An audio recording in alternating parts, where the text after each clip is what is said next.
Mga ka-farmers, di ay karon sa usa ka farm kung diin na ay daghang mga tanom nga langka. So, akong ipakita sa inyo kung unsaon pag-iila kung ang nangka hinog na ba kay nakaputos ba sa sako, di ta kasabot kung hinog na ba ni. So, unang buhaton atong tuktokon kung medyo una na gayong tingog kini mura na ning siya ginog. Kabati mo. Pero para gud masabtan, simuton na po na nimo. Okay ni mo na ning hinog. So akong tangtangan og sako ha. Ipakita sa inyo nga kining nangka hinog na di ay. Tanawan ninyo mga ka-farmers. Mo ni siya ang hinog na nangka.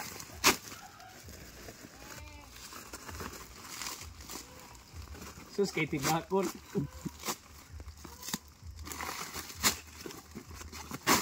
So ang variety aning langka kuan siya EBR. Tong tangtangon ang hinog nga nangka, bot-bot na ta diri murag tag-iya. So mauna ni karon ang nangka pati bugata. So na sayang kay nang tipak.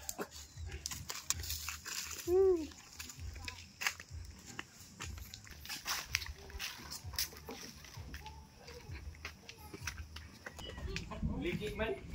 Diba? Oo. Liba. Ang liki ba?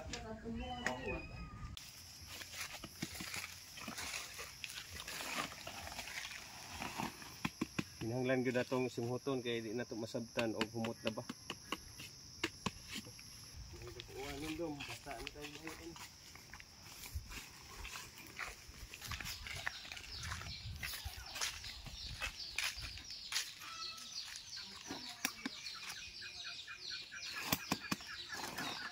Galo ni kay daot.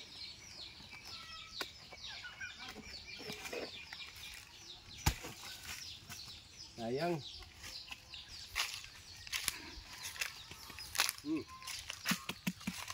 So hinog na ni siya guys, okay mo na yang tingog. Pero di sana to paon kay mo na ang ilhanan sa hinog. Unya na ni namo harbison ha. Kay hinog.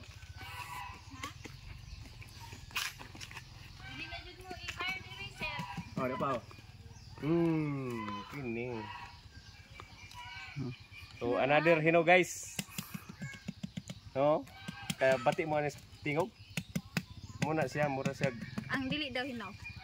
Ang dili hinog mo ni siya ang tingog oh. Saguntukon pa kere tagubtubon. Oh. Saman, kuha na to. Una ni pagtangtang ang hinog guys. So dai hinog nga nangka nga atong na sabtan nga ni siya ka tagubtubon basta hinog na. Ya, para klaro ato simuton. Hinog na gyud.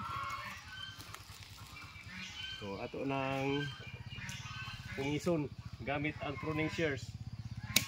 Argoy kabugat guys. Madara mga ka-farmer.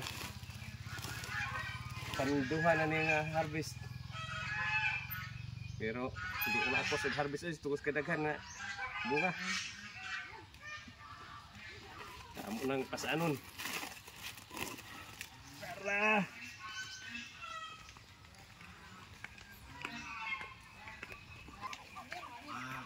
Okay, mo magda.